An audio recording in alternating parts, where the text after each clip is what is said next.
Double मंजिल 3 मंजिल भगवान तुम्हारी मन की इच्छा पूरी करेगी। 3 मंजिल का और नया मकान बनाओ।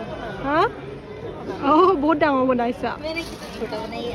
कोई नहीं मैं बड़ा बना रहा हूँ ठीक है कॉम्प्लेक्स बना रही है हैं? बड़ा सा कॉम्प्लेक्स बना के रेंट पे देगी। अभी इसके ऊपर बड़ा सा चाहिएगा इधर से ले लूँ क्या ये नहीं नहीं ये ले लो ये ले लो ये ले लो ये लो ये लो ये लो ये रहे 2 भगवान सब जगह एक ही है। नाम अलग अलग है बस। ये हमारे और कुछ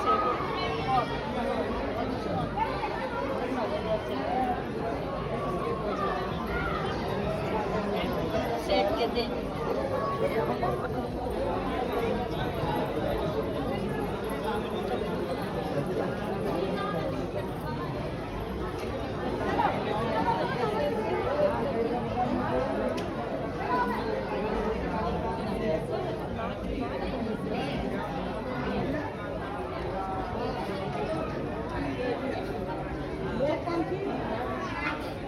ये है এইটো এটা ঘৰ এইবিলাকো বেলেগ মানুহে বনাই থৈছে মানুহে এনেকৈ যদি বনায় মানুহে ভাবে ঘৰ মনৰ আশা পূৰণ হয় ধুনীয়া ঘৰ বনাব পাৰে বোলে